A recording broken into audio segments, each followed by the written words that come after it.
ang namatay, nananalig kay Kristo ay napahamak. Kung ang pag-asa natin kay Kristo ay para sa buhay na ito lamang, tayo na ang pinakahawawa sa lahat ng tao. Ngunit ang totoo, si Kristo ay muling binuhay bilang katibayan na muling bubuhayin ang mga patay.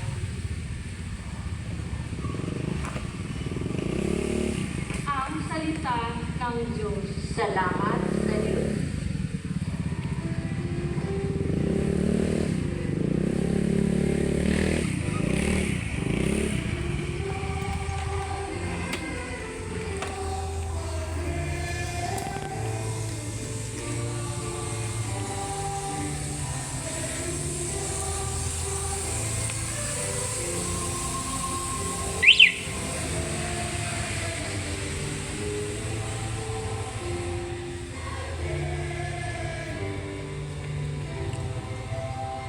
Magalak kayo't magdiwang, malaki ang nakalaang gantimpala ninyong tanan.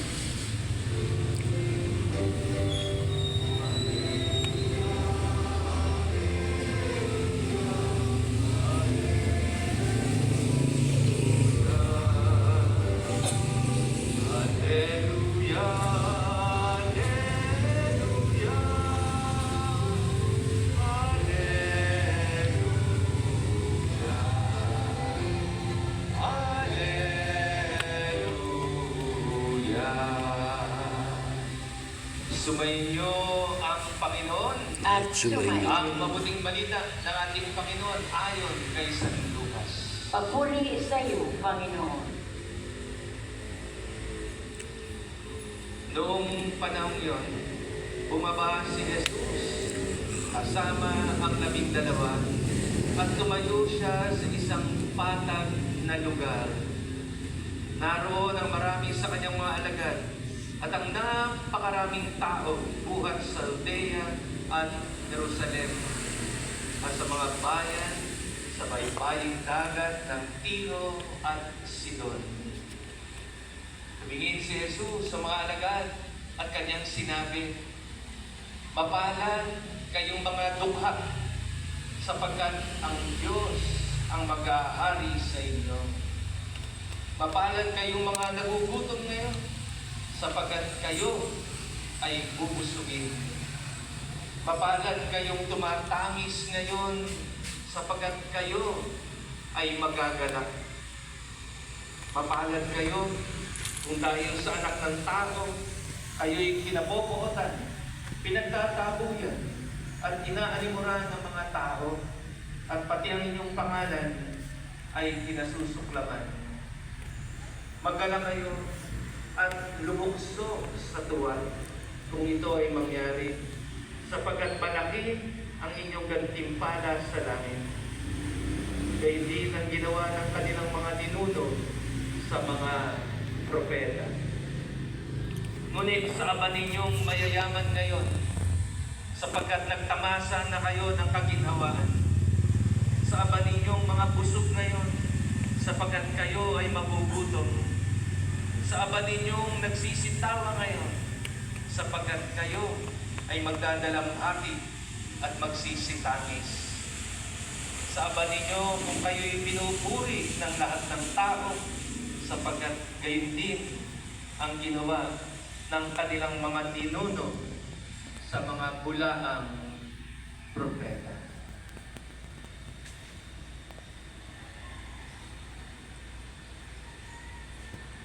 Mga mayamahal na kapatid kay Kristo, ang mabuting balita ng ating kaligtasan. Pinupuri ka namin, Panginoong Heso Kristo.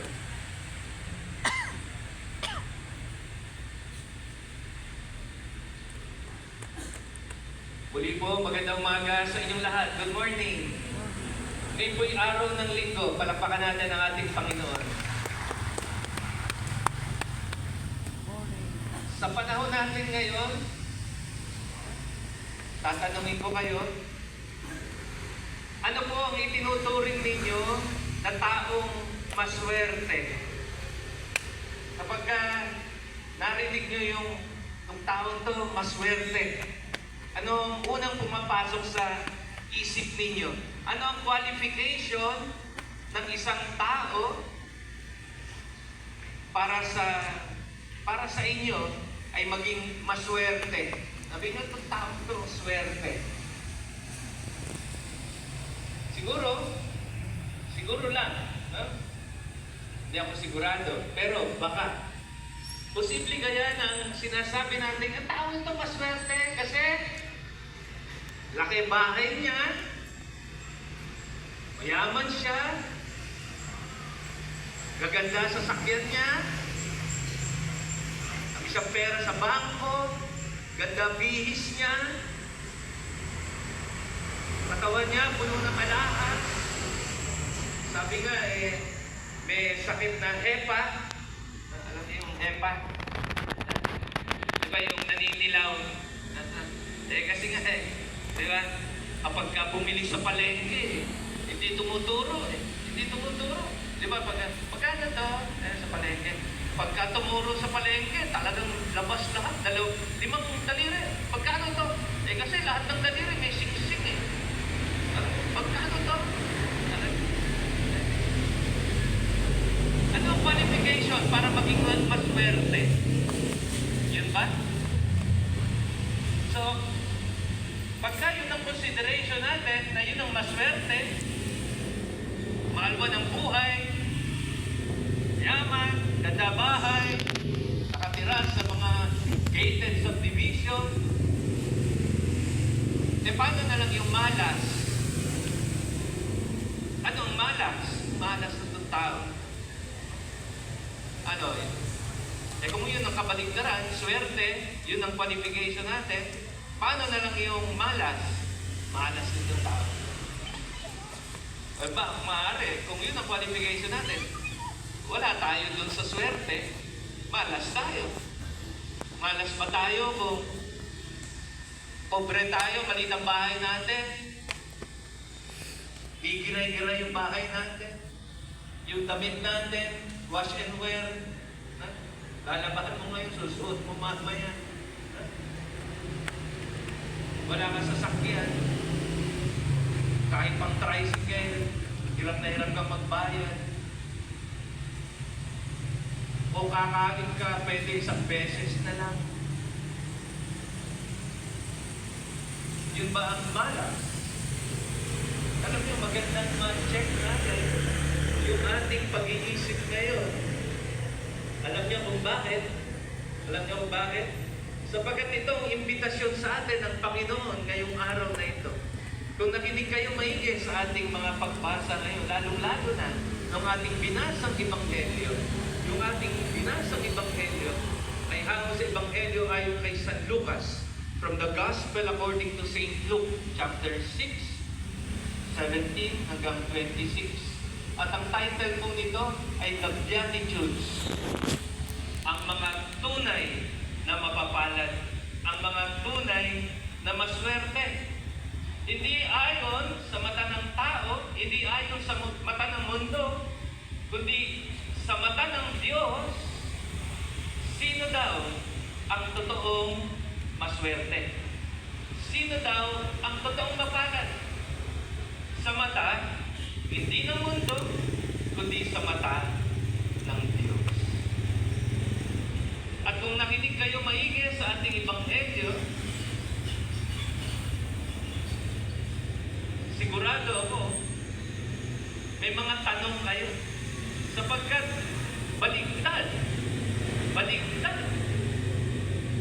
ang standard ng Diyos ng pagiging maswerte saka sa totoong malas. Bakit? Paano nagsimula yung ating Ebanghelyo? Our Gospel is taken from the Gospel according to St. Luke chapter 6. Kung may Bible kayo, maganda balikan ninyo. Sapagkat ito po ay isang imbitasyon sa atin na pagnilayan talaga natin. Sino nga ba ang totoong mapalad? Sabi ng Panginoon, mapapalad kayong mga aba.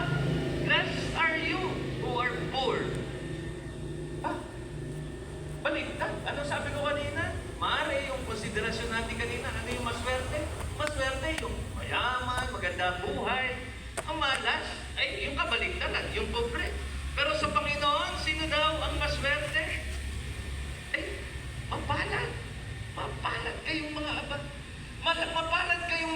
tumatangis.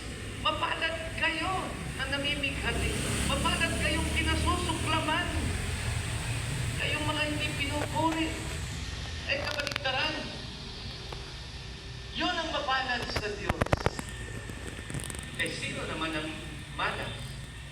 Naku, sabi ng Panginoon, malas ninyo. Kayong mga mayayaman. Nakakagulat, no? Binaligtad ng Diyos. Binaligtad ng Diyos ang ating pananaw.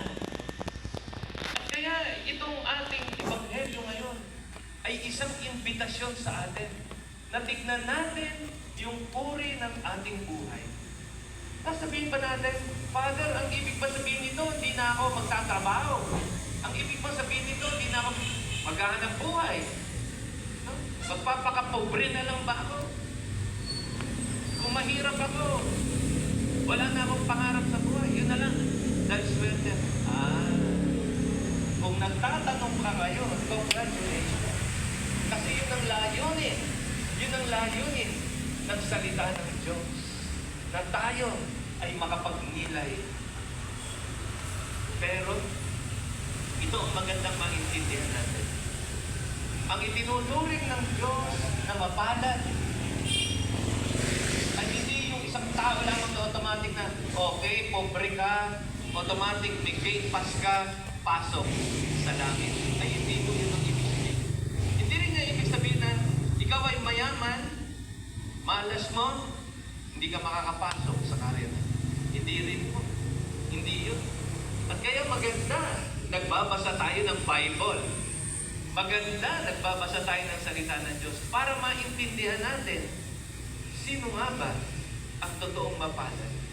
Alam niyo, kapag binasa natin yung Bible at lalong-lalo na ang salita ng Diyos, maintindihan natin na ang totoong itinuturing ng Diyos na pinagpala ay ang mga tao na gumagawa ng kalooban ng Diyos.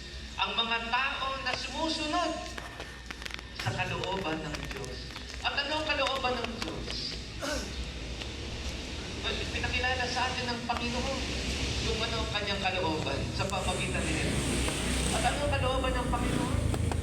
Sabi niya, di ba? Magmahalan kayo tulad ng pagmamahal mo sa inyo.